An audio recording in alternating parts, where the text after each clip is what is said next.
Hi అండి, అందరికీ నమస్కారం. మొన్న జరిగిన ఘటన వైష్ణవిని చంపడం చాలా దారుణం ఉంది.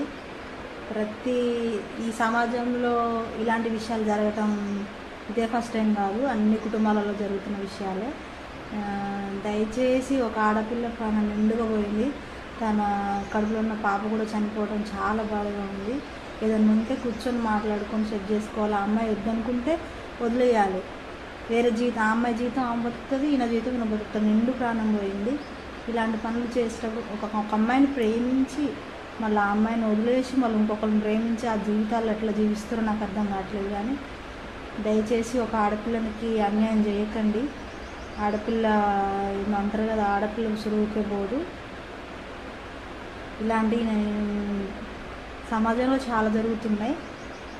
ప్రేమించటం ఎందుకు, పెళ్లి చేసుకోవడం ఎందుకు, మళ్ళీ ఆ ఇబ్బంది అట్లుండగా మళ్ళీ ఇంకొకరిని ప్రేమించడం ఎందుకు, పెళ్ళైన వాళ్ళని ప్రేమించడం ఎందుకు? ఇవన్నీ ఫ్యామిలీలు చాలా జాగ్రత్తగా ఆలోచించి నిర్ణయాలు తీసుకోవాలండి. ఈ సమాజంలో నేను కోరుకునేది ఒకటే, ప్రతి ఒక్క ఆడపిల్ల జీవితం ప్రేమించి పెళ్లి చేసుకోవద్దు. నాకు తెలిసి అయితే దానివల్లనే సగమాగం అవుతారు. తల్లిదండ్రులు చూసిన సంబంధం కూడా చేసుకోవాలి, మంచిగా చదువుకోవాలి, లైఫ్లో అంతా సెట్ అయినాకనే చేసుకోవాలి తప్పిసి అసలైతే పెళ్లి చేసుకోవద్దు. ప్రేమించి పెళ్లి చేసుకుంటే ఎవరు చూసినా ఇంతే, ఈ సమాజంలో ఎక్కడ చూసినా ఇంతే, ఏ విషయాలు జరుగుతున్నాయి. అందుకని నేను చెప్పేది ఒకటే, ధైర్యంగా ఉండాలి. ఆడపిల్లలు ముందుకు నడవాలి. ఆ అమ్మాయి చనిపోవడం నాకు ఇంకా మర్చిపోలేట్లే. నేనే వాళ్ళ ఇంటి వాళ్ళు ఎట్లా మర్చిపోతారు? ఇంకా అసలు ఆమెను మర్చిపోవడం చాలా కష్టం. ఆ చెల్లి ఆత్మకి శాంతి కలగాలని మనస్ఫూర్తిగా కోరుకుంటున్నాను. ఇలాంటి విషయాలు మన సమాజంలో వినకుంటే బాగుండని ఉందిలే, కానీ మళ్ళీ మళ్ళీ మళ్ళీ వినాల్సి వస్తుంది. అందుకనే మంచోళ్ళకు రోజులు ఉండవంటారు. ఆ చెల్లి మంచిది కాబట్టి చనిపోయింది. చెడ్డోళ్ళే రోజులు ఎక్కువ ఉంటాయి వాళ్ళకి, వాళ్ళు బతుకుతారు. ఇప్పుడు ఆ అమ్మాయి జీవితం ఆగమైపోయింది. లైఫ్ లాంగ్ ఫ్యూచర్, చాలా ఫ్యూచర్ ఉండే ఆ అమ్మాయి చనిపోయింది. చాలా బాధ ఉంది.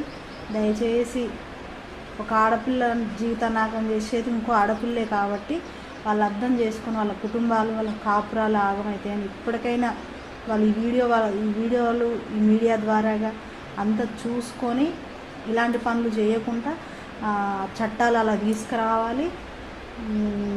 వీళ్ళందరూ కూడా ఉన్న మీడియా అయినా కానీ ఇంకేదైనా కానీ అంతా ఇలాంటి పనులు చేయకుండా ఏదైనా ఒకటి తీసుకొస్తేనే వీటి పరిష్కారం ఉంటుంది. కానీ యాగవ్ ఇవి అన్ని ఊళ్ళలో ఉన్నాయే.